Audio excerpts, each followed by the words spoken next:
Assalamualaikum, apa kabar Bolo? Senang sekali saya Ida Ami dapat kembali menemani Anda di Arek News dan berikut berita pertama. Kejaksaan Negeri Tanjung Perak Surabaya bersama wartawan hukum peduli pendidikan mempunyai program yang dikemas dalam Jaksa Masuk Pesantren, di mana program ini memiliki kepedulian terhadap dunia pendidikan.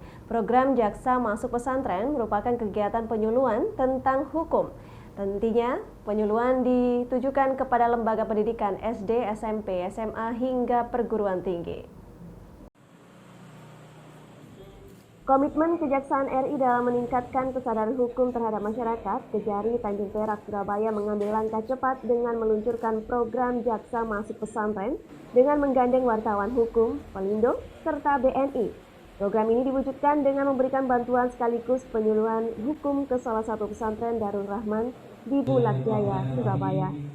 Program Jaksa Masuk Pesantren ini ditujukan kepada lembaga pendidikan di tingkat SD, SMP, SMA, bahkan hingga perguruan tinggi. Nantinya program Jaksa Masuk Pesantren ini akan rutin digelar di beberapa sekolah maupun pondok pesantren yang ada di kota Surabaya. Kasih Intel Kejari Tanjung Perak Surabaya, Jamie Sandra menyampaikan, program jaksa dan wartawan hukum peduli pendidikan yang dikemas dalam Jaksa Masuk Pesantren ini bukan hanya memberikan penyuluhan terhadap hukum, namun sekaligus memberikan baksos terhadap pesantren dan sekolah-sekolah. Nantinya program ini akan berlanjut di pesantren dan sekolah lainnya. Hari ini kita melaksanakan program jaksa dan wartawan hukum peduli pendidikan.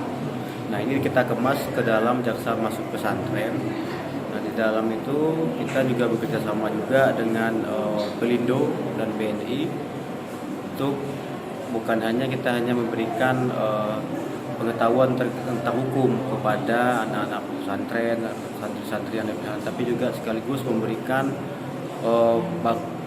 baksos bakti sosial kepada pesantren, karena di dalam bulan berkah ini mudah-mudahan apa yang kita berikan kepada pondok, bantuan sekecil apapun bisa dijabah oleh Allah SWT. Nah, kemungkinan nanti kegiatan ini akan berlanjut, mudah-mudahan berlanjut. Sementara itu, Yohanes Wahyu Hartanto, PLH, CEO Pelindo Regional 3, Subregional Jawa menjelaskan, untuk program kegiatan dari Kejari Tanjung Perak Surabaya, di mana Jaksa Masuk Pesantren ini akan selalu kami support, di mana program ini akan berkelanjutan ke pesantren dan sekolah-sekolah yang ada di kota Surabaya. Kami dari Pelindo Subregional Jawa, intinya dalam kesempatan kejaksaan menyapa dan acara dalam rangka Ramadan ini, memang kita sangat support terkait dengan acara ini. Nilai yang pertama, ada agenda memberikan informasi terkait masalah hukum dari kejaksaan, dan kita pasti akan siap support. Acara yang berkelanjutan yang nantinya agenda dari saat ini merupakan agenda yang ada di dalam Ramadan dan menyasar ke pesantren, tapi tidak menutup kemungkinan untuk sekolah yang lain yang nanti. Agar generasi muda tidak terjerat dengan bahaya narkoba maupun kenakalan, britek.